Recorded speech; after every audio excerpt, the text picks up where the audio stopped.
It may be in the valley where countless dangers hide. It may be in the sunshine that I in peace abide. But this one thing I know, if it be dark or fair, if Jesus goes with me, I'll go anywhere. If Jesus goes with me, I'll go anywhere. 'Tis heaven to me where I may be if He is there. I count it a privilege here, His cross to bear. If Jesus goes with me, I'll go anywhere.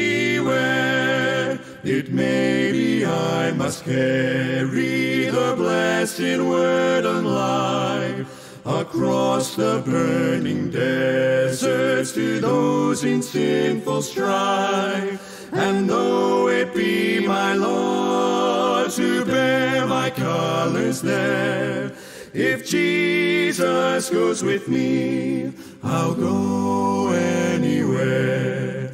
If Jesus goes with me, I'll go anywhere. 'Tis heaven to me where I may be if He is there. I count it a privilege here, His cross to bear. If Jesus goes with me, I'll go anywhere. It is not mine to question the judgments of my Lord. It is but mine to follow the leadings of His word. But if to go or stay, or whether here or there, I'll be with my Savior, content anywhere. If Jesus goes with me, I'll go anywhere. 'Tis heaven to me where I may be if He is there. I count it a privilege here, His cross to bear. If Jesus goes with me, I'll go anywhere. If Jesus goes with me, I'll go, yes, anywhere.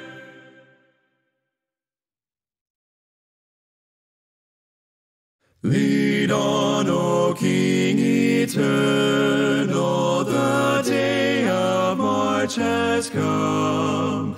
Henceforth in fields of conquest, thy tent shall be our home. Through days of preparation, thy grace has made us strong. And now, O King eternal, we lift our battle song.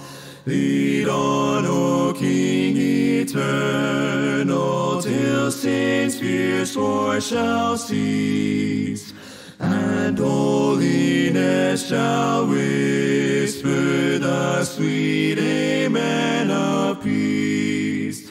For not with swords loud clashing, nor roll of stirring drums, but deeds of love and mercy, the heavenly kingdom comes.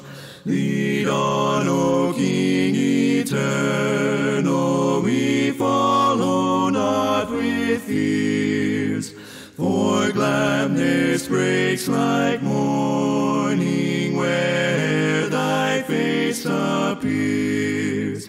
Thy cross is lifted o'er us, we journey in His light. The crown awaits the conquest. Lead on, O God of might.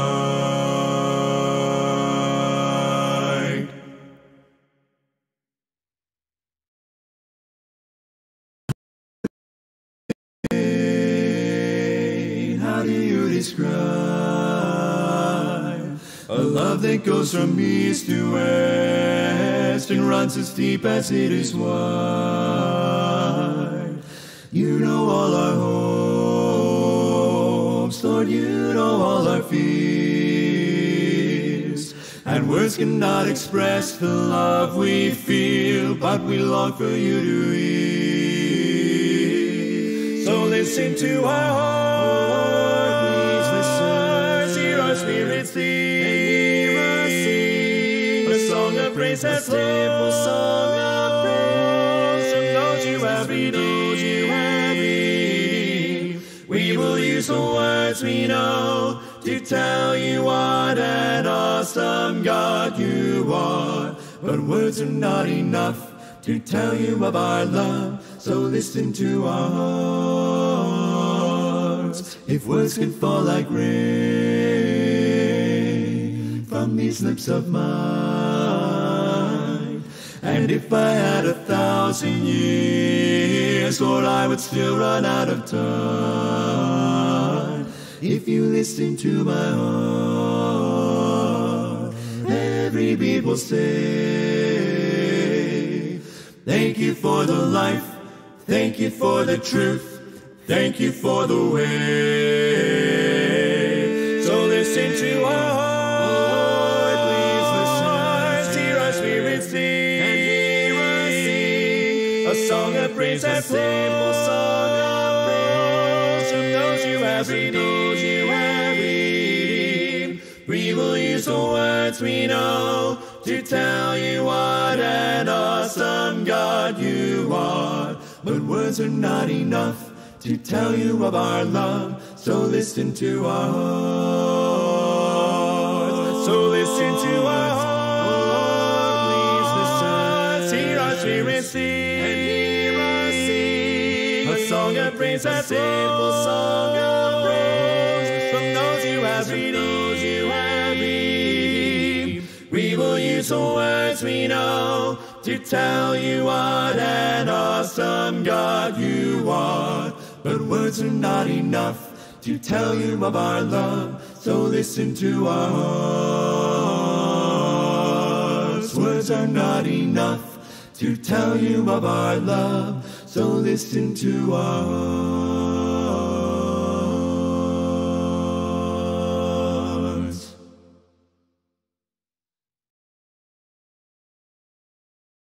To love someone more dearly every day,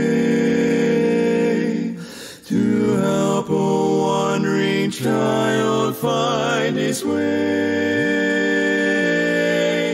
to ponder o'er a noble thought and pray, and smile when evening falls, and smile when evening falls. This is my task, to follow truth as blind men long for light, to do my best from dawn of day till night, to keep my heart fit for his holy sight, and answer when he calls, and answer when he calls. This is my task, and then my Savior by and by to me,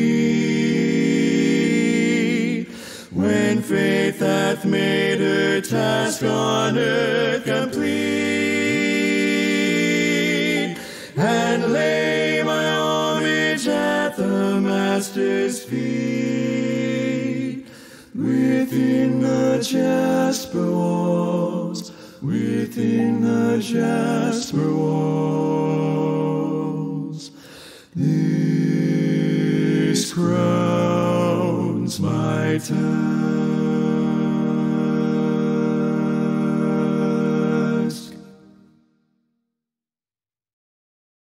Oh, good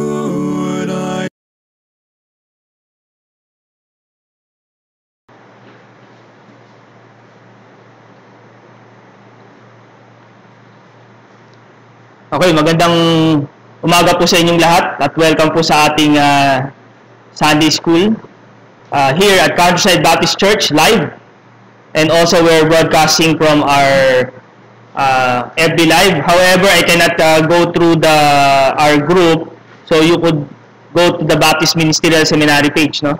I don't know why YouTube or why Facebook is blocking me, no? For some reason that I cannot share the live feed from our group. Pero nandyan yan sa messenger nyo, pasok. You just go directly to your Baptist Ministerial Seminary. Yung iba sa inyo nakapasok na dun eh. Prior to the group, Baptist Ministerial Seminary. So, I cannot get through for some reason, no? Hindi siya makapasok. Baptist Ministerial Seminary, so I cannot get through. Okay. So we have a brand new topic today regarding biblical theology. No, it's an important aspect of Christian life. Natapos na natin yung church leadership at we have 6 lectures for that. No? So yung natapos tayo last Sunday about the responsibility of the congregation in response to the leadership of the church, no? So tayo po muna yung manalangin. Dakila't mapagpalang Ama, kami po ay nagpapasalamat sa inyong biyaya at sa patuloy niyong paggabay sa amin sa buong linggo, Panginoon, na inyo po kaming ginabayan, iningatan at kinupkup, Panginoon, that you have entrusted to us these blessings, this guidance and protection. And I pray, Lord, as we continue on this pandemic, I pray, Lord, that you will protect your people so that they could continually and have this liberty of praising you, worshiping you, glorifying your name, even as we have a limited number of people coming in our assembly today.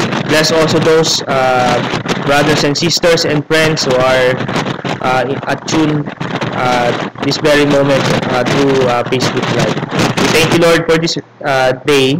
Bless this, Lord, and you may be glorified in our midst this morning, even this afternoon. This is our prayer in Christ's name. Amen. Okay, no? So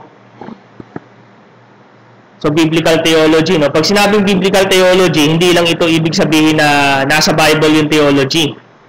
Ay, brother, yung biblical theology, theology of the Bible. Well, in some sense, tama yan. Kasi ganyan din ang sabi ng kulto eh. No? Ay, yung theology namin ay biblical. No? Pero hindi naman talaga. No? Hindi siya... No, this could be equated to what we call sound teaching or sound doctrine. O itinatawag natin na matapat na pangangaral ng salita ng Panginoon. No? Ibahin ko lang, no? Dalawa kasi maraming klase ng theology pag pinag-aralan natin. Una diyan, yung tinatawag natin na systematic theology. Ito yung kung saan iniiwahiwalay natin yung mga pag-aaral. Halimbawa, theology doctrine of God, it's theology proper. No? So may isang branch yun. Lahat yun, pag-aaralan mula Genesis hanggang Revelation. Pero magkakaroon tayo tinatawag na kumbaga yung full version nito. No, kasi yung katulad ng Trinity, hindi naman siya Trinity agad sa Genesis eh. No, tinuro lamang siya ng tama, ng talagang buong-buo pagdating sa New Testament. No, so ipunin natin lahat yon, yung theology na yon, and then we will present yung tinatawag natin na final biblical truths about that particular topic, no, which is theology or biblical theology. Ano pang branch? Yung Christology, the doctrine of the Son. No, natutunan natin yan sa Sunday School. Kung if you are here before, we have taught on that, no, doctrine of the Son or Christology. And then what we call the doctrine of the Holy Spirit or pneumatology, from the word pneumos, meaning spirit. So, lahat naman yan, mula Genesis hanggang New Testament. Pero titignan natin ano yung pinaka final position patungkol dito. Yun ang Yun ang priority ng systematic theology. Ma-prioritize o ma-emphasize yung turo sa kasalukuyan sa New Testament. Particularly. No? Ano pa? Doctrine of man. Anthropology. No? Alam niyo, no? It's somewhat synonymous to other, yung sa anthropology na sa mga secular studies. It's similar, no? Yung doctrine of man. Ano pa? Yung doctrine of sin, hamartiology. No? So importante din yan. Normally pinag-iisa yung anthropology sa hamartiology. So, yung doctrine of man and doctrine of sin.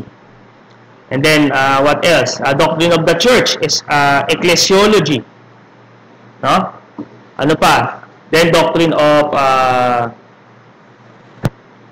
the last things, which is eschatology, no? So yun yung tinatawag natin ang systematic theology. Pero pag sinabing biblical theology, ang approach niya, titingnan natin yung mga sistemang ito doon sa mga books of the Bible o yung tinatawag natin na periods of the Bible, particularly in the Old Testament, no? Halimbawa, yung first 5 books. Ano ba yung first 5 books natin sa Old Testament? Ha? What are those first 5 books? Genesis, Exodus, Leviticus, Numbers, Deuteronomy. So those are the first 5 books, also called Pentateuch. Ngayon, tatanungin natin yung biblical theology. Nasa biblical na ako, kanina yung systematic, ha? Yung pa isa-isang gano'n, no? Ano ang tinuturo patungkol sa Panginoong Kristo doon sa first 5 books? Yan ngayon yung sinasagutin na tinatawag natin na biblical theology. Inaalam natin yung mga systems kada yugto ng Bible, particularly sa Old Testament, no? Ito sinasabi ko, wala sa slides to, kaya kailangan pakinggan nyo. Nagets yung pagkakaiba. Yung systematic, lahat ng patungkol sa Diyos, lahat ng patungkol sa kay Kristo, no? Lahat ng patungkol sa tao, sa kasalanan, sa church, at sa iba pang bagay. Yan ang systematic theology. Pero pag tinatanong natin, ano ang sinasabi ng propeta, halimbawa, prophetic books, patungkol sa banal na spirito? Okay? That is biblical theology. Meaning, we're actually engaging into the periods of the Bible, particularly the Old Testament, no? Ini-engage natin yan. And then, pagdating naman sa New Testament, Brother Ed, isang period lang ang New Testament. Hindi kumpara sa Old Testament, mahabang panahon yan. Mula Genesis hanggang Malakay, mahabang panahon yan. No? So, meron tayo yugto ng mga panahon ni Moses, Pentateuch, and then afterwards, the historical books, starting with Joshua, right? Tama? If you have your Bibles with you, you have your table of contents. If you have not memorized it, starting from Joshua is the historical books. No? Down to 1st, 2nd Samuel, 1st, 2nd Kings, 1st, 2nd Chronicles, no? Etc. Until also Book of Ruth. No? Pero pagdating naman kay Job, hindi na siya history. Ano na siya? Poetic books naman. No? From Job to Songs of Solomon. So iba rin yung sinasabi. Hindi talaga iba, pero may ibang excuse me po. May ibang anggulo ang sinasabi ng poetic books kumpara sa historical books patungkol sa Panginoon Kristo. Pero of course, magkaka-connect yan. Kasi we believe on the progressive revelation. When we say progressive revelation, habang tumatagal ang panahon, starting from Genesis down to Revelation, lalo lumilinaw yung doktrina ng Panginoon. Halimbawa, sa Panginoon Kristo. Wala pa namang salitang Kristo sa Genesis, ha? Pero pag yung pinangako ng Panginoon sa Genesis 3, patungkol sa anak ng babae, hindi si Mary yun, ha? Ibig sabihin niya, anak ng Israel. The woman there referring to Israel. Because, you know, that the Lord Jesus Christ is from the Lion of Judah. Siya ay nasa angkan, lipi ni Judah, which is one of the tribes of Israel. Yun yung tamang pagtanaw doon, hindi si Mary ang babae doon. No? He will bruise the head of Satan. At nangyari yan during the time of the Lord Jesus Christ, particularly the cross of Calvary. No? Nangyari yung nakita natin sa Genesis 3 that the Satan will bruise the heel of the Lord Jesus Christ, and Christ, no, yung tinutukoy doon na son of the woman, ay will bruise the head of Satan. Sinong lamang? Yung nawasak yung ulo o nasugatan lang yung talampakan? Sinong lamang? Sinong lamang doon? Siyempre, yung nawasak yung ulo, talo yun. Tama? Yung nakawasak ng ulo ni Satan, ang Panginoon Kristo at the cross of Calvary. Pero sa Genesis, hindi pa sinasabi yun. Brother, paano natin nalaman? Nabasa natin sa New Testament. Ibig sabihin, may progress ng revelation. Yun yung tinitingnan ng biblical theology. Kaya yung iba yung pagkakita ng first 5 books sa Panginoon Kristo kumpara sa propeta. Kasi sa panahon ng prophetic books, yung starting from the book of Isaiah, mas lumilinaw na doon yung patungkol sa mga hula, patungkol sa Panginoon Kristo. Pagdating naman sa New Testament, then, it's a fulfillment. Nagets nyo yung biblical theology? So, iba-iba yung, habang yung progress ng revelation ay lumalapit sa Panginoon Kristo, lalo lumilinaw yung pagkakilala sa Kanya. Nagets nyo? Sa Genesis, wala pang Christ. Pero may mga pangako na doon. May mga, kumbagang tawag yan, may mga pahiwatig na nasa takdang panahon ng Panginoon, darating ang Mesayas. Ganon din sa poetic, sa historical books, hindi gaano, pero nakita natin yung proteksyon ng Panginoon sa bansang Israel. No? At yan din ay katulad doon sa pangako na kung saan ay darating ang hari na galing sa line of Judah, which is the Lord Jesus Christ. Kala nila natupad na kay Haring David. Hindi pa pala si David yun. Meron pang anak ni David. Di ba? Son of David, which is also the Lord Jesus Christ. Ito nga nakakagulat. Son of David, pero Lord of David. Anak ni David, ibig sabihin galing kay David, pero Panginoon ni David. Sino yun? The Lord Jesus Christ. No? Sa prophetic, meron tayong 5, tinatawag natin 5 major prophets, right? Diba? Naturo yan, no? Sa Bible, no? 5 major prophets, hindi natin isa-isa, and then 12 minor prophets. Lahat yan, nabanggit ang Panginoon Kristo. No? Walang isa dyan na walang banggit ang Panginoon. Everything leading to the Lord. And then, we have the 400 silent years. Ano itong 400 silent years? Hindi ibig sabihin tahimik ang Panginoon. Hindi ibig sabihin na dumaninigdig niya. Ang ibig sabihin ng 400 silent years, 400 years na walang bagong revelasyon ang Panginoon. Starting actually sa Hebrew Bible, ang huli talagang Bible 1st and 2nd Chronicles supposedly. Pero sa English Bible, inarrange natin siya na Malakay, no? So starting from Malakay down between Malakay and Matthew, which is the first book of the New Testament, right? 400 years yun. Ibig sabihin, walang bagong revelation ng Panginoon. Bagamat ang Panginoon ay kumikilos pa rin in history, kumikilos pa rin siya in divine providence, no? Para matupad yung nalalapit na pagsilang ng Panginoon doon sa gospel, and then yung kanyang buhay. Okay? So that's the importance of biblical theology. Now, pagdating naman sa New Testament, kasi sa Old Testament, mahahabang panahon yan. So, tinitingnan natin kada yugto ng panahon. No, kada yugto ng panahon, no? Una sa first 5 books, or the law. Ang ano natin doon, ang category niya, the law, or the first 5 books, no? And then we have the historical books. Okay? Starting from Joshua. Iba rin yung approaches niya na makikita natin. And then yung prophetic books, ay yung poetic books rather, iba rin yung ano niya, makikita natin, no? Pero progress siya. Lalong habang tumatagal, lumilinaw yung pagkakilala natin sa Panginoon.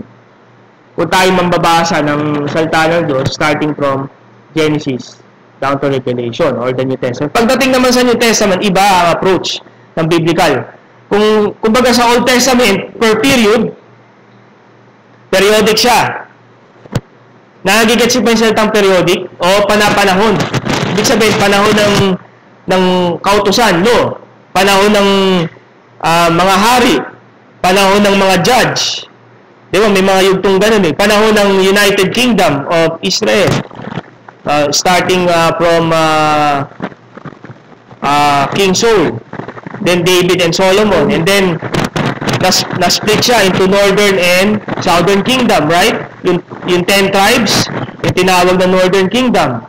And then yung dalawang natirang tribe, which is Benjamin and Judah, that is Southern Kingdom. No? May iba ring, may nakikitang mga messianic prophecy, no? In both sides. Hanggang doon sa tinatawag natin na kanilang pagkakasakop ng Northern Kingdom sa Assyrian Empire captured the Northern Kingdom, and the more faithful Southern Kingdom after several years pa nasakop din ng Babylonia.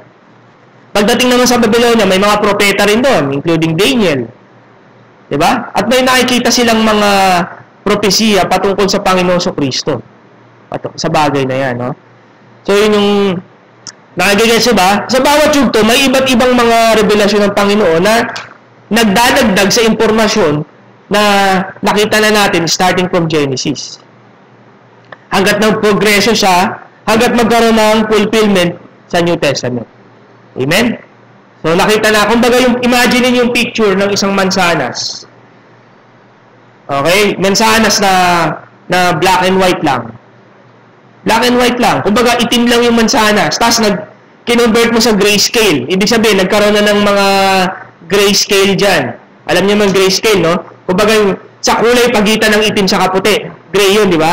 Nagkaroon siya ng gray, yung mga shade. And then, biglang, mula doon sa grayscale na, nakikita natin yung mansanas, nagkakaroon ng kulay pula. Pero nandun pa rin yung grayscale, no? Hanggat nawala yung grayscale, nakita natin yung pula. Washington apple pala yun. Gets nyo? Pagdating sa New Testament, ganun na yung tingin natin. Pero sa Genesis, pag tinignan mo, baka grayscale pa lang yan or black and white pa lang siya. Diba? Abutan nyo ba yung black and white TV? Mga bata? Hindi na siguro eh. Kaya, anong panahon ko, usong-uso yan, yung Sony. Yun yung patok na TV nun eh, Sony, na black and white. Na ano pa, wala pang remote nun, dipihit pa lang yung channel. May roleta yun. Saka yun, hanggang 13 lang. Hindi pa uso yung UHF transmission ng time na yung bata pa ako, no? So, puro black and white yun, walang color dun. Grayscale lang pala, hindi black and white. Kasi kung black and white, wala kang makikita dun. Grayscale lang siya. And then eventually, nagkaroon tayo ng teknolohiya to broadcast sa colored. Actually, meron ng colored doon. Yun lang, kung ikaw ay nandun sa lower bracket ng society, wala ka pang ganung pambili. So, ang kaya lang namin doon, yung Sony na ganun lang. Yun yung usong-usong TV nung time na yun. Hindi ko lang alam kay Brother Jari kung naputan niya yung Sony, Sony yung uso, tas dipihit lang eh. Na may kinukwento pa nga yung lolo ko, naman, ditubo, mahaba daw eh. Vacuum tube, no? May cabinet pa na isasara, no? So yun, mga ang tawag doon ay monochromatic transmission. Kumbaga, pa lang siya, grayscale lang siya. Pag tinignan mo si Kristo sa Genesis, grayscale talaga ang makikita mo. Pero pag binasa mo ang New Testament, makikita mo yung pula, ay yung lahat ng kulay, yung tingkad, yung actual na object. That's biblical theology. Kapatid, kaya kailangan natin pag-aralan ito. Ito rin, para makaiwas tayo sa mga tinatawag natin out of context sa teaching. No? Kasi may mga ganong mga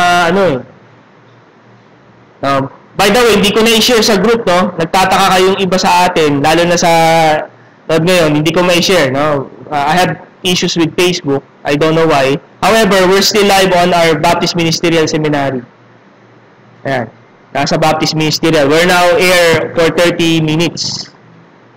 I'm also recording this so that at the end of the day, I could upload this to our YouTube channel. We have our YouTube channel, CBC Online Ministries.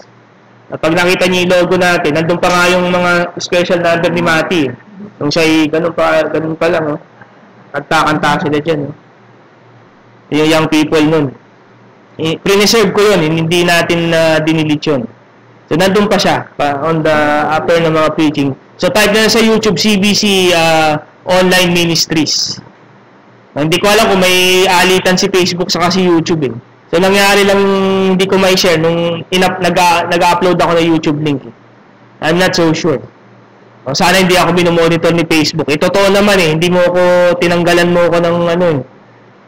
Lahat na, 3 ng account ginagamit ko, eh. Baptist Ministerial Seminary, then my account, and then I have Edward the Baptist, yun yung third, kung napapansin nyo sa group, nakapag-share pa ako kahapon, pero ngayon hindi na ako makapag-share.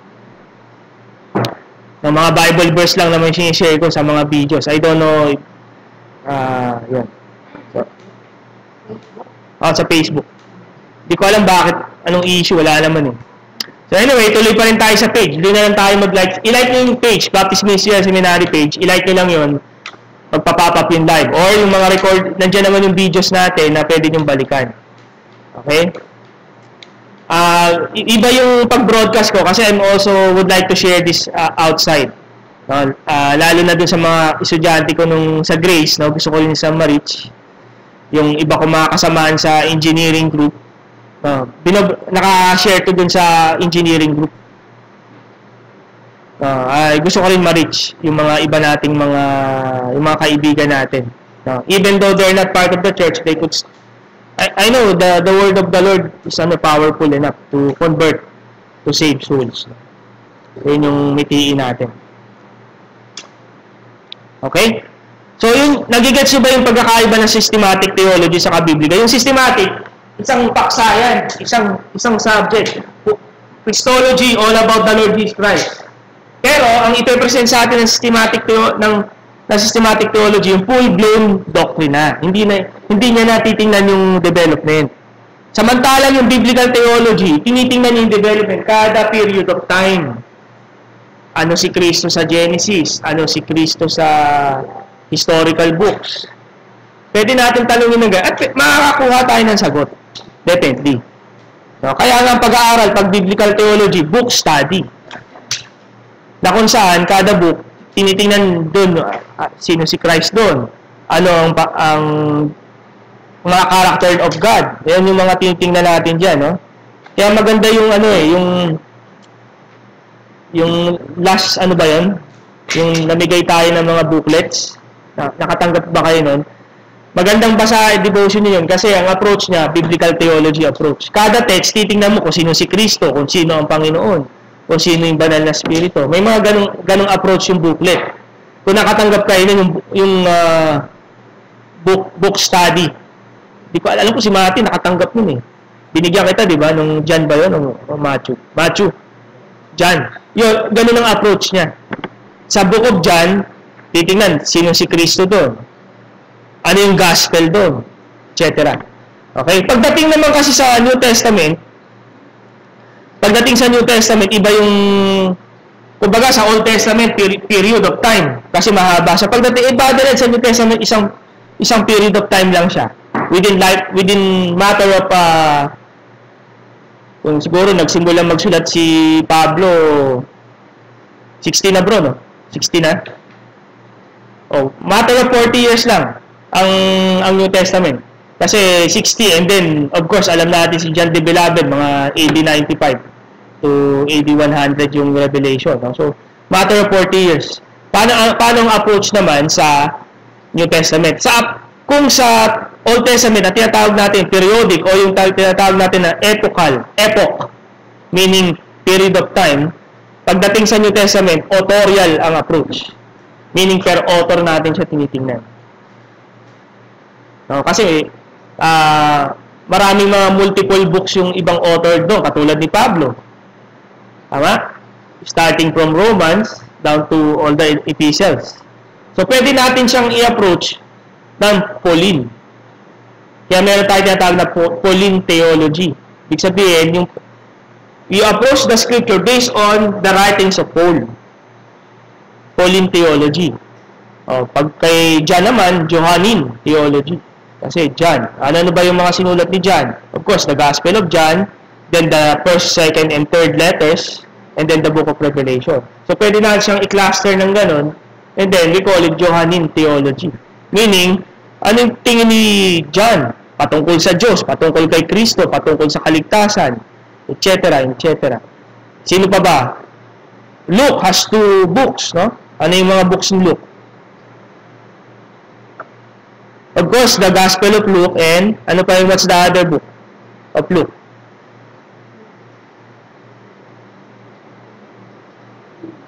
Oh, may 5 pesos. And kanino ba yung bariya namin, Brad? Sa'yo ba to?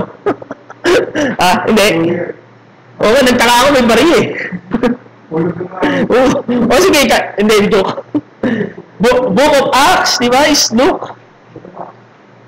Tama? And the rest are individual. Katulad ni Matthew, Matean, theology. Markan. Normally, si Mark, sinasama kay Peter. Kasi assistant ni Pedro si Marcos si John Mark In fact, kung titingnan mo yung sa pag-aaral ng mga theologian, Mark is actually a Gospel of Peter. Si Peter talaga yun, pero yung taga-sulat niya si Mark. Pwede natin i-cluster ng ganun, no? Gospel of Mark and then 1st, 2nd Peter. Ayan. So, it would be another cluster of study. So, for New Testament, it's authorial. For Old Testament, it's epochal. Oh, may natutunan na kayong uling term, ha? Ano nga uli yun? When we approach biblical theology in Old Testament, ano yung approach? We approach it in epochal manner. Meaning epoch, meaning period of time, period of the law, period of the history, no? Period of the, yung history, marami yun, no? United Kingdom or Book of Judges pa nga, no? And then yung United Kingdom, yung two kingdoms, no? Until their yung kanilang captivity, tinatawag. So doon papasok naman yung mga prophets, no? Major and minor. So we approach it in epochal manner. And then pagdating sa New Testament, authorial. We look at it based on the author of the book. That's biblical theology. Pero hindi yan yung technical na pag-aaralan natin. Kung baga, titingnan lang natin on the surface muna. So we have 6 weeks. Baka nga mag-7 kasi 10:23 na introduction pa lang ako, no? Hindi ko pa ginagalaw yung slide. No? So yan yung makikita natin na approach doon. Okay? So ito, surface lang to. Hindi natin kayang pag-aralan lahat yan sa Sunday school. Alam ba, titingnan natin yung law. Ang bira, abutin tayo ng diyan, ng maraming taon. Actually, taon pa nga yun. Kaya sometimes sa seminary, hindi ang approach sa theology, hindi biblical theology, systematic. Kasi pine-present yung isang subject in its fullest form na. About the Lord Jesus Christ, about the church. Hindi mo na uungkapin yung kung may church ba sa Genesis, yung presentation niya sa New Testament na. That's systematic theology. No? Ganun ang approach sa seminary. Hindi natin siya, even though may mga seminary na meron pa rin ganun. Book per book study talaga. Inahalo, kinocombine nila sa curriculum. Halimbawa, doctrine of Pauline theology. Lahat ng writings ni Paul. No, starting from Book of Romans down to the general letters, no, until Titus and Philemon. Lahat yun, isa-summary yun, then magkakaroon ng pag-aaral. So, ganun yun. Actually, yung dating seminary nila, ganun yung approach. No? May Pauline theology. Actually, yung non-Pauline, pwede i-cluster as New Testament. Kasi si Paul talagang majority of writings, tama? Ng New Testament. Kung bibilangin nyo, siyang pinakamadami. Pag yung non-Pauline, ang treatment, New Testament theology na. Ibig sabihin, nandiyan na si Johannine, si Matthew, si Matean, si Markan, no? Si Petrin, Markan Petrin, combine na yun and other authors. So, parang yun na yata. Si Lucan or Luke. So, kino-combine na into a cluster called New Testament theology. Pag non-Pauline. Kasi si Paul, dami niyang letters, di ba? From Romans, ano yung susunod? Galatians, Ephesians, Philippians, 1st and 2nd Thessalonians, etc. Kabisado niyo yung mga kids dapat. Kabisado yan ng ating mga teachers. Okay? So, that's how we approach. Ngayon dito, titingnan natin on a surface muna. Siguro, simbolan ko kahit papaano. Welcome, Brad. Okay, no? So, ang tanong, what is sound doctrine and does it matter? It really matters, no? Because, of course, for maraming implication yan, no? We think of the implication of a sound doctrine. Of course, if we have a sound doctrine, we'll have the right gospel. The preaching of the right gospel coming from a sound doctrine. Hindi ka naman pwedeng magturo ng tamang gospel tas mali yung doktrina mo. Kunyari, nag-preach dito si Eli Soriano ng salvation by grace alone, through faith alone. Parang Baptist Pero alam mo yung theology niya. Hindi yun yung nasa utak niya. No, alam natin yung kanyang, yun nga lang, ang mga kulto, wala talaga sistema, wala silang articles of faith na tinatawag Kaya hindi mo sila ganun talagang ng mga kulto. Kasi wala silang may present na statement of faith. Kasi nga, mabubuking. Yung ultimo nga yung fundamental doctrine sila. I have, I think, on development pa yung critic ko dun Isa sa mga papers ko sa, sa doctorate. Yung fundamental doctrines of INC. No? Kasi sino ba si Venerasyon yung Brad, no? Yung dumibati kay Dr. James White, which is a Christian apologist, matindi ang Greek nun, saka Hebrew.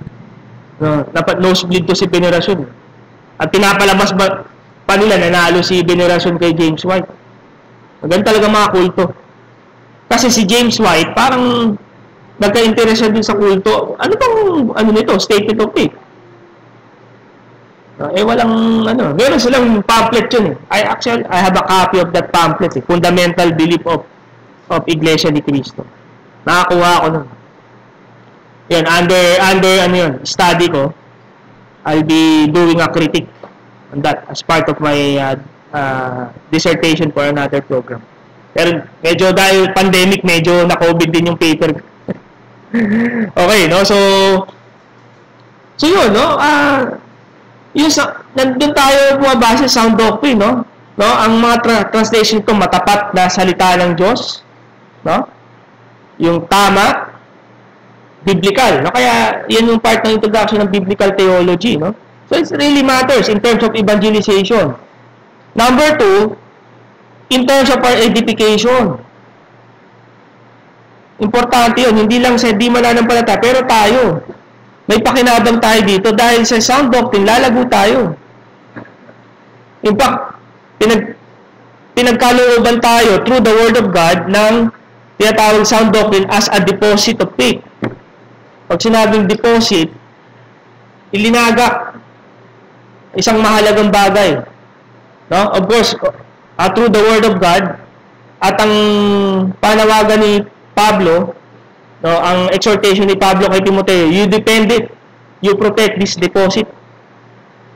So, pag mag-iisip tayo ng deposito sa bangko, di ba? Ayaw natin nang ma-hold up yung, siyempre, naman tayo, no? Meron tayong insurance ng 500,000. Yung PDIC. No? Pero the Word of God, the sound doctrine is more than just 500,000 in the bank na may insure. So, yan, responsibility natin. Hindi lang yan ng leaders ng church, but also the entire congregation. To defend and to protect this deposit of faith. Na mamaya, Lord willing, mabasa natin yan sa ating mga readings. Pero kung hindi man, babasahin natin by next Sunday. Okay? So, it really matters. No, in terms of evangelization, in terms of edification. Now, in terms of our gospel witness, in terms of our way of life, Christian life. Now, kung tama yung doktrina mo, dapat maging tama yung practice mo. Yun nga, dahil sa kasalanan, minsan nagkakamali tayo dyan Pero Hindi kasalanan ng sound doctrine yun. Kasalanan yun nung nag-apply. Na tayo. Kaya may responsibility tayo to apply the sound doctrine in terms of our Christian living na tinatawag. Na yung pamumuhay natin bilang mga Kristiyano. Minsan talaga dyan ang struggle natin. Hindi natin ma-penetrate yung gospel sa community because of our weak testimony as Christian. May testimony pero weak siya. It's not worth penetrating the people. Ayun yung mga ngayon opportunity. Inaaral ko tong hindi ko lang alam bakit ako restrict ng Facebook, no? For some reason. At nababasa naman nila yung content, Bible verse, commentary ni Bob Utley. No? Siguro na-trace din nila yun kasi print ko yung print ng account ko. Tatlo na kami. So, parang may pattern, no? Pero hindi naman siya malicious, walang malicious content yun. I don't know, no? Siguro, nagsimula yun nung nag-post ako ng YouTube link eh. Siguro hindi ko lang alam kung may issue sila ni YouTube. Kasi in fact, you could not directly share it eh. Ako, na-share ko, pero nagka-problema naman yung account ko. No? So, baka wala lang akong idea sa ganun. But anyway, this is recorded also. I will be uploading this. Ngayon, nasa FB Live na tayo, pero later, upload ko to sa natin. CBC Online Ministries YouTube channel. Nandun pa yon, yung mga kanta ng young people, nandun. That was recorded 13 years ago. Kaya may kita niyo itsura ni Mati doon.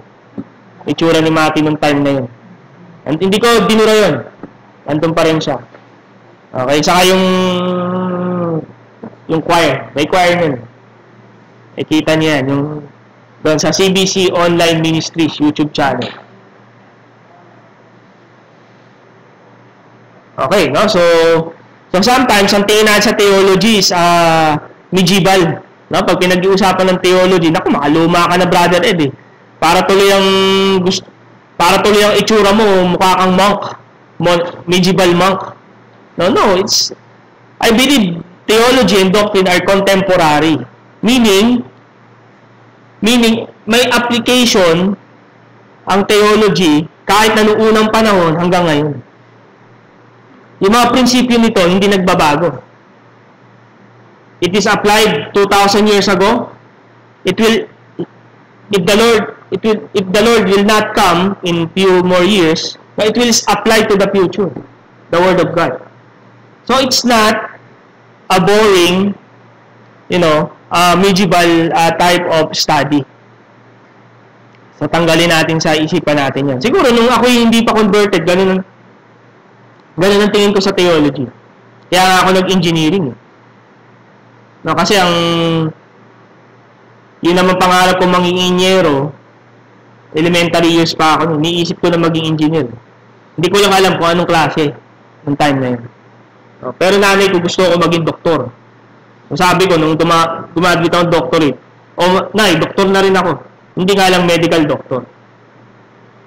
No, from another field. No,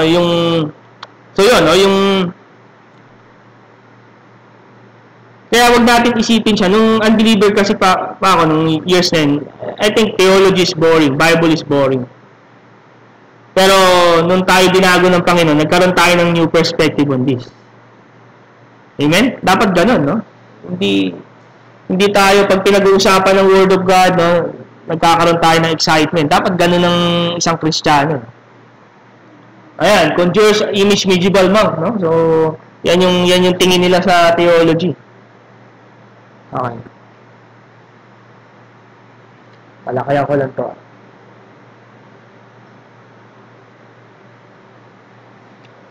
To others, it signifies an outdated way of thinking. Brother, luma na yung libro na yan eh. AD ano pa yan? Siguro na-compile siya AD 300, bro, no? Yung canon. AD 300. Na-compile yung 66 books. Kasi kung saan pa kinuha yan, ina-analyze pa kung ano nga siya, part siya ng canon o hindi. Siguro mga AD 300. Napakaluma na niyang Brad, ba? Hindi na applicable yan sa buhay natin. Outdated way of thinking that simply doesn't work in a postmodern people. I define postmodern as relativism. Meaning, there's no absolute truth. That's postmodern. No absolute truth, and you could create your own truth. Halimbawa, kung sa akin, ang pananaw ko sa mouse ay ganito, yung pananaw halimbawa ni Brother Ray sa mouse, yung may buntot, saka may tenga, Brad, magkaiba na tayo. Pero, hindi talaga, kasi magkaiba kami ng context. Ang context ko, yung mouse ng computer. Ang context si Brother Ray, yung mouse na talagang yung mouse. Yung rat. Diba? So, hindi siya magkakontra. Kumbaga, magkaibang context siya. Ang sinasabi ng relativism, pwede akong gumawa ng sarili kong Diyos, pwede kang gumawa ng sarili mong Diyos. Ma-apply natin ngayon. Ito pa yung, ako may Katoliko, meron kaming imahen. Yung mga Buddhist, may Buddha. That's part of postmodern. Pero that's wrong. There must be an absolute truth about the deity. There's only one God. Manifested in three persons. The Trinity. Yun lang ang totoo. At pwede nating patunayan yan. Yun yung postmodern. So, kaya para sa kanila, it's really outdated. No? Yung postmodern. Ngayon, nasa postmodern na tayo. Now, when we define ngayon ang nangunguna yung kaisipan natin, yung thought. No, yung tinatawag na modern world, it's more than scientific. Scientific naman siya. Yung pre-modern, yun yung mga spiritual. Kaya yung medieval, madaming mga diyan eh.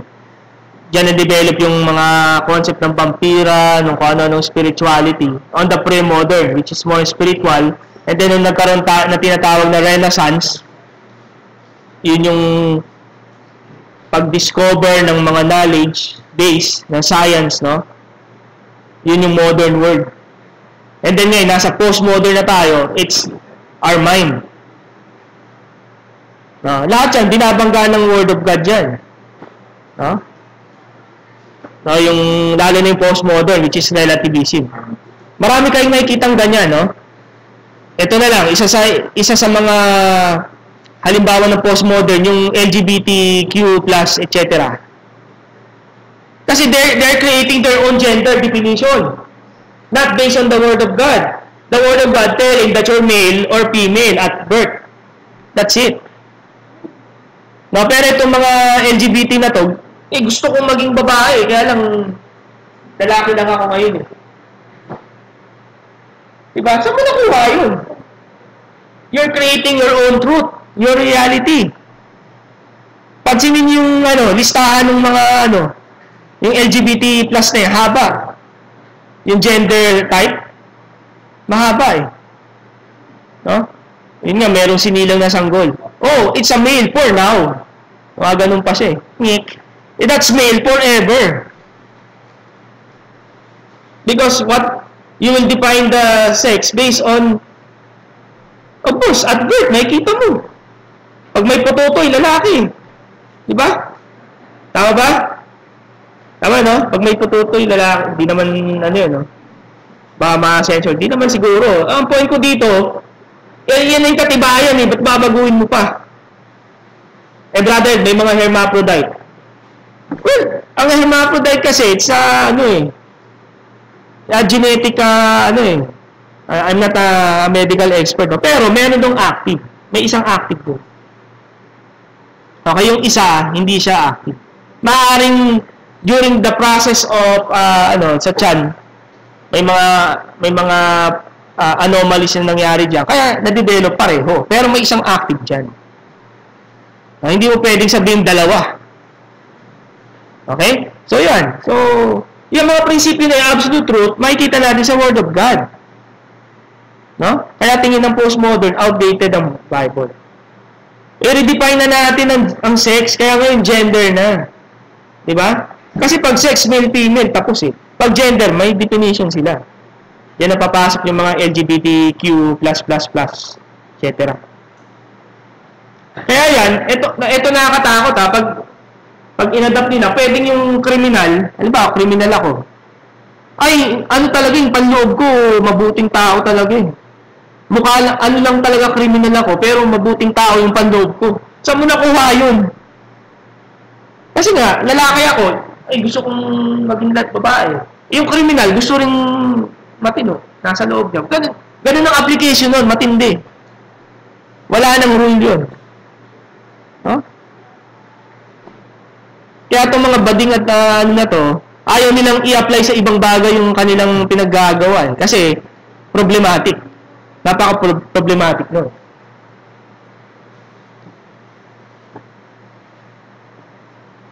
Okay, no? So, introduction lang tayo. Hindi na ako makakatuloy sa lesson, no?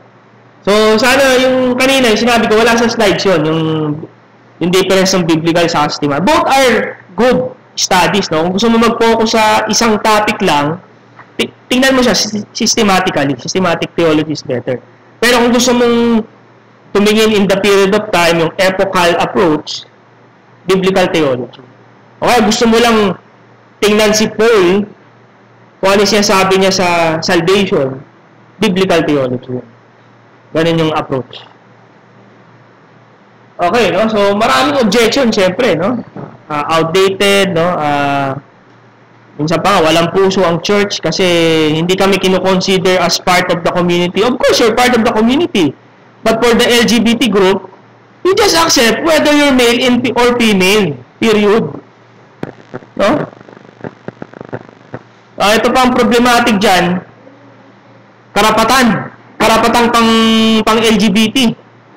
Eh may karapatan ka na bilang babae o bilang lalaki. Hindi mo na kailangan dagdagan yun. Actually, that is subject to favoritism. Ano ba, bibigyan ng sariling karapatan yung mga tinatawag natin na third sex na yan? Ay di, lamang na sila. May karapatan sila bilang lalaki o babae na eh. Dadagdagan mo pa dahil naisip nila na bading o tomboy sila. Di ba? Unfair sa atin yan. Di ba? Tama lang na lalaki at babae. Hindi mo na kailangan dagdagan ng karapatan. Kesyo papagawa pa ng CR. Kung urinal yan, pangpututo yan. Yung mga tomboy, wag magpilit. Tama? Oh, yung urinal, pangpututo. Di ba tama, no? Matatawa ka, hindi ka ba nag-urinal sa, SM? Pangpututo yan. Wag mong ipilit yung tomboy na gumamit nun. Di ba? Ba't kailangan pang gumawa ng maraming CR? Eh, wherein dalawang maliwanag, male-female ka lang. Diba? So, yan. So, maraming objection, no? Lalo na sa issue natin yan. Maraming objection. Lumalabas na naman yung mga 666 na yan. Eto, fake news. Yung 5G, hindi nakaka-ano yan. Hindi yan konektado sa COVID. You know, I'm an engineer. I'm an electronics engineer. I know the development of telecoms. Walang kinalaman yan. Yung 5G. Kasi maraming fake news sa Facebook, no? Yung 5G daw nakakontribute sa COVID, Hindi po. Kung tutusin ng 5G, mas low radiation yan. Hindi, mas bababa sa kumpara doon sa lower technologies. Ang mas mataas ang radiation nga ngayon, 3G. Yung mga 3G phones pa, wala kang 4G. Mas yan. Kaya papansinin nyo, pag naka 3G mode yung phone nyo, mas makonsumo sa battery. Pero pag yan, naka 4G lang, kaya ako pag may option na 4G only nyo, mas yan, mas battery, siya, saving siya. 4G only. Okay? Kasi yung 3G, mas yung radiation reception niya. So ngayon, nag-develop silang technology na mas less ang radiation. Okay? So, walang kinalaman yung 5G sa COVID. Ayan, yung mga Facebook fans ko dyan. Nasabi ko na sa inyo as an engineer. So, wala pong kinalaman. No, ang daming fake news di ba? Nakikita nyo, share. Huwag daw bumili ng 5G phone. Hello, hindi pa nga commercialize ang 5G. Sino may 5G dito? Ang yaman mo naman. Sino may 5G phone? Wala pa. No, even though sa market, meron na yan. Pero, ano pa yan? Sa atin, wala, yung commercial, siguro BGC Makati, and then Cebu, I think Clark has 5G. Pero in the household, wala pa yung penetration eh. Wala pa. Mababa penetration pa natin ng 5G kumpara sa ibang mga ASEAN neighbors natin. So even in Korea and of course America 5G. Pero sa atin wala pa nga eh. So huwag muna natin problemahin yung 5G. No, marami pa tayong mas malalim na problema eh. Okay? So the New Testament consistently places striking high priority on theology and doctrine. Na marami pag ginugol niyo yung Bible nyo, ginugol yung Bible, no? Yung search engine ng Bible, if you have an electronic Bible, or if you have your printed Bible, you have your index, you could use the concordance, may makita ka dyan, sound teaching, sound doctrine, no? And other similar words, marami yan, maraming mga texts. Ibig sabihin, ang priority ng New Testament is tamang doktrina, sound doctrine. Okay, I have few minutes, no? So according to the New Testament, sound doctrine that is teaching that conforms to God's Word. Parang yung ginawa ng mga Berean, na si Pablo na yung nag-preach ha? Si Pablo na, apostol. Pero, sabi ni Pablo, na kinukomento siya, mas noble itong mga to. Ibig sabihin noble, mas sila yung nagsisiyasat. Kumpara doon sa mga ibang napuntahan ni Pablo. Dahil tiningnan nila sa scriptures, which is the Old Testament that time, hindi pa naman sinusulat nung yung nangyari yun, hindi pa sinusulat ang New Testament scripture. Baka akala nyo, habang nagpipreach si Pablo sa Thessalonica, nagsusulat na si Pablo ng letter. Hindi pa. It takes time. Perhaps the earliest is 50 AD. No, yun yung Galatian, the Epistle of Galatians. Or perhaps the Gospel of Mark. Yan yung, hindi talaga macho yung naunang sinulat eh. No, so yung sinabi niya yun, mas noble ang mga ang taga-Berea dahil kahit apostol ako, siniyasat nila yung Old Testament para masabi nga na ito'y salita ng Diyos. So dapat ganun din yung attitude natin. Kaya kailangan habang nagpipreach si pastor, make your printed Bible handy or make sure you have your digital, kung if you have using digital Bible, nakatapat naman dyan. Saka yung notification, i-off nyo muna para walang pop-up ng FB message, ng messenger, ng email. Pwede nyo i-off yan, mga kapatid. Na para walang disturbance. Kasi yun ang sabi ng mga Bible, ito, ang daming pop-up sa ano. Pwede naman turn off muna yun. So whatever it is, yung mga Berean, talagang nagsiyasat sila. Ganun din dapat yung mindset natin. Habang nag-preach si pastor, titignan natin. Gumagawa tayo ng image sa isipan natin kung ano yung gusto ng iparating ni pastor in a form of an outline. Kaya dapat nga, ninonotice natin yung outline. May message, and what will support the message is the outline. Kung baka imagine yung bahay, paano tatayo yung bahay? May mga pundasyon yan. Meron siya mga poste. At dapat malaman muna natin ano yung mga poste ng message. Iniisa-isa. Normally, as a Baptist preacher, 3 points would be enough. Ano lang naman yan? Parang nakagawian na. Pero may mga time ako, 2. Ako minsan, 1, pero 7 sub-points ko. Okay? So, yan. So, important. Napakahalaga na, no? So, sound doctrine is teaching that rightly explain what God has revealed to us in His Word. Yun yung sound doctrine. Ano ba talaga? Kaya kailangan yung expository preaching, eh. Yan talaga yung requirement niyan. To expose the Word of God based on its context. No, kailangan pa ilatag yung historical ano nito o kailangan ng background ng Old Testament para natin makita yung object, no? Okay, so siguro I would stop on that. So that's the main point, no? Ituloy na lang natin to. Sound doctrine is essential to church and the Christian life because it is the central means by which we grow. Pag wala ka nakuhang sound doctrine, hindi ka yung doctrine lang, halimbawa, doctrine lang. Maaari kasing lang yan. Naging mas marunong ka lang, pero hindi ka lumago sa Panginoon. Kumbaga mental siya. Yung pagkatuto mo, lang, based on your mind. Mental learning lang siya. Hindi talaga siya pagkatuto. No, yun yung nagiging ano natin dyan. So, central means by which we grow to maturity. So, lalago tayo if we will learn sound doctrine from the Word of God. Okay? So, naano ko na to yung pinost ko na to sa chat group So, ito yung, we have 7 readings supposedly this morning, pero next Sunday na to. Medyo napahaba introduction ko. Gusto ko lang maliwanag sa atin yung pinag-aaralan natin. Yung pinag-aaralan natin, hindi yung specific surface lang. Titingnan natin ang surface. Okay, so ito. Lahat ito ay sulat ni Pablo. Either kay Timoteo o kay Titus.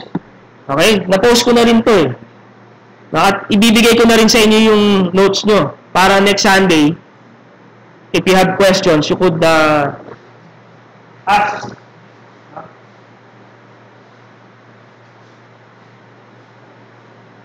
Okay, so medyo naiba lang ng konti yung ano. So, yung nasa loob yung teacher's guide. Okay, I always give the notes and the teacher's guide for all of us. So, basahin nyo na yan. Medyo mabibilisan ko na ba yung next Sunday? At least, alam nyo yung content. Ito yung mga, ano na. Na-post ko na rin sa chat group to, pero siguro natabunan lang. Okay? Sige. So, in few minutes, we'll start our morning service. So, salamat sa Panginoon, no? Basahin niyo yan kasi yan yung descriptions ng sound teaching, sound doctrine, at anong implication niya. So, unang implication niya for the gospel, evangelization. Secondly, edification, the growth of the church. And then, yung ating lifestyle. And then, yung protection of this deposit of faith. No, kasi ang sound doctrine, sound teaching is a deposit. Meaning, ang Panginoon naglagak niyan sa church. Now, hindi para for new revelation, but for us to preserve and to protect this sound doctrine. Okay? So, maraming po salamat. I-exit ko lang to sa FB, no? I have my exit slide. So, kita-kita tayo by maybe 2 to 3 minutes ay magsisimula na po tayo sa ating morning service. Okay? So, let's close in a word of prayer. Lord, we thank you for this day at salamat sa panimulang pag-aaral na ito regarding biblical theology and its implication to our church life.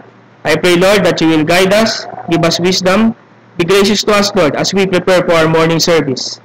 Grant that your grace and mercy be upon us and continually bind us with your love through the Lord Jesus Christ. Be with us for the rest of these services that we will have for you this morning and this afternoon. This is our prayer in Christ's name. Amen. Okay, so maraming po salamat.